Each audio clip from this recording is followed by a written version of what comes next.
শেষ খবর অনুযায়ী রাজ্যে ৪২টি আসনের মধ্যে তৃণমূল কংগ্রেস ৩টি আসনে জয়লাভ করেছে। তৃণমূল এগিয়ে রয়েছে ২৬টিতে, বিজেপি ১২টিতে এবং কংগ্রেস একটি আসনে এগিয়ে রয়েছে। ডায়মন্ড হারবার আসনে ৭,১০,৯৩০ ভোটে জয়লাভ করেছেন তৃণমূল কংগ্রেস প্রার্থী অভিষেক বন্দ্যোপাধ্যায়। বর্ধমান দুর্গাপুর আসনে জয়ী হয়েছেন তৃণমূল কংগ্রেস প্রার্থী কীর্তি আজাদ ১,৩৭,৯৮১ ভোটে। আসানসোল আসনে জয়ী হয়েছেন শত্রুঘ্ন সিনহা ৫৯,৫৬৪ ভোটে। দার্জিলিংয়ে বিজেপি প্রার্থী রাজু বিস্তা ১,৪৫,০০০-এর বেশি ভোটে এগিয়ে রয়েছেন। আলিপুরদুয়ারে বিজেপি প্রার্থী মনোজ টিগ্গা এগিয়ে আছেন ৭৩,০০০-এরও বেশি ভোটে। উত্তর দিনাজপুরের রায়গঞ্জে বিজেপি প্রার্থী কার্তিক চন্দ্র পাল ৬১,০০০-এর বেশি ভোটে এগিয়ে রয়েছেন।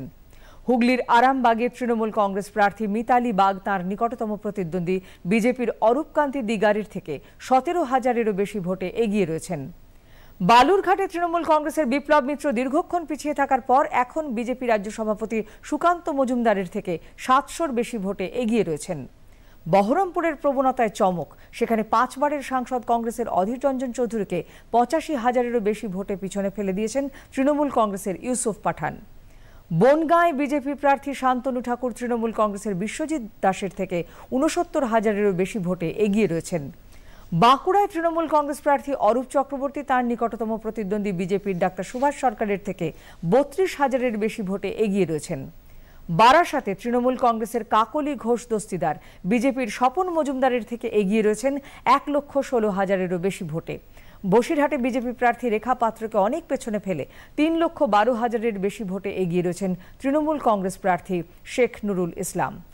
বর্ধমান পূর্বে তৃণমূল কংগ্রেস প্রার্থী ডাক্তার শর্মিলা সরকার তাঁর নিকটতম প্রতিদ্বন্দ্বী বিজেপির অসীম কুমার সরকারের থেকে ১,৫৯,০০০-এরও বেশি ভোটে এগিয়ে রয়েছেন। ব্যারাকপুরের তৃণমূল কংগ্রেস প্রার্থী পার্থ ভৌমিক বিজেপির অর্জুন সিংয়ের থেকে ৫৯,০০০-এরও বেশি ভোটে এগিয়ে রয়েছেন। বীরভূমের তৃণমূল কংগ্রেস প্রার্থী শতাব্দী রায় বিজেপির দেবতনু ভট্টাচার্যের থেকে ১,৯৭,০০০-এর বেশি ভোটে এগিয়ে। বিষ্ণুপুরে বিজেপি প্রার্থী সৌমিত্র খাঁ তাঁর নিকটতম প্রতিদ্বন্দ্বী তৃণমূল কংগ্রেসের সুজাতা মণ্ডলের কাছ থেকে ৬,০০০-এর বেশি ভোটে এগিয়ে রয়েছেন। বোলপুরের তৃণমূল কংগ্রেস প্রার্থী অসিত মাল বিজেপির পিয়া সাহার থেকে এগিয়ে রয়েছেন ৩,২৫,০০০-এরও বেশি ভোটে। কোচবিহারের প্রবণতাতেও চমক, সেখানে তৃণমূল কংগ্রেস প্রার্থী জগদীশ চন্দ্র বাসুনিয়া তাঁর নিকটতম প্রতিদ্বন্দ্বী বিজেপির নিশীথ প্রামাণিকের থেকে ৩৯,০০০-এর বেশি ভোটে এগিয়ে। দমদমে তৃণমূল কংগ্রেস প্রার্থী সৌগত রায় বিজেপির শিলভদ্র দত্তের থেকে ৫৪,০০০-এরও বেশি ভোটে এগিয়ে রয়েছেন। ঘাটালে তৃণমূল কংগ্রেসের দেব বিজেপির হিরণের থেকে এগিয়ে রয়েছেন ১,৭৪,০০০-এরও বেশি ভোটে। হুগলি আসনে তৃণমূল কংগ্রেসের রচনা ব্যানার্জি বিজেপির লকেট চ্যাটার্জির থেকে ৬৪,০০০-এর বেশি ভোটে এগিয়ে আছেন। হাওড়ায় তৃণমূল কংগ্রেস প্রার্থী প্রসূন ব্যানার্জি তাঁর নিকটতম প্রতিদ্বন্দ্বী ডাক্তার রথিন চক্রবর্তীর থেকে ১,৬৯,০০০-এরও বেশি ভোটে এগিয়ে। যাদবপুরে তৃণমূল কংগ্রেসের সায়নী ঘোষ বিজেপির ডাক্তার অনির্বাণ গাঙ্গুলির থেকে ২,৫৬,০০০-এরও বেশি ভোটে এগিয়ে। এখানে তৃতীয় স্থানে রয়েছেন বাম কংগ্রেস প্রার্থী সৃজন ভট্টাচার্য। জলপাইগুড়িতে বিজেপির ডাক্তার জয়ন্ত রায় তৃণমূল কংগ্রেসের নির্মল চন্দ্র রায়ের থেকে ৮৬,০০০-এরও বেশি ভোটে এগিয়ে আছেন। জঙ্গিপুরে তৃণমূল কংগ্রেসের খলিলুর রহমান কংগ্রেসের মুর্তাজা হোসেনের থেকে ১,১৬,০০০-এর বেশি ভোটে এগিয়ে। এখানে তৃতীয় স্থানে রয়েছেন বিজেপি প্রার্থী ধনঞ্জয় ঘোষ।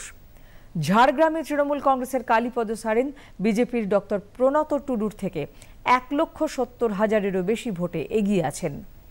জয়নগরে তৃণমূল কংগ্রেসের প্রতিমা মণ্ডল বিজেপির অশোক কান্ডারির থেকে ৪,৬৮,০০০-এর বেশি ভোটে এগিয়ে। কাঁথিতে বিজেপি প্রার্থী সৌমেন্দু অধিকারী তার নিকটতম প্রতিদ্বন্দ্বী তৃণমূল কংগ্রেসের উত্তম বারিকের থেকে ১৯,০০০ ভোটে এগিয়ে রয়েছে। তমলুকে তৃণমূল কংগ্রেস প্রার্থীর থেকে ৬০,০০০-এর বেশি ভোটে এগিয়ে রয়েছেন বিজেপি প্রার্থী অভিজিৎ গঙ্গোপাধ্যায়। কলকাতা দক্ষিণে তৃণমূল কংগ্রেসের মালা রায় বিজেপির দেবশ্রী চৌধুরীর থেকে এগিয়ে আছেন ১,৭৬,০০০ ভোটে। কলকাতা উত্তরে তৃণমূল কংগ্রেসের সুদীপ বন্দ্যোপাধ্যায় বিজেপির তাপস রায়ের থেকে ৫৯,০০০-এরও বেশি ভোটে এগিয়ে আছেন।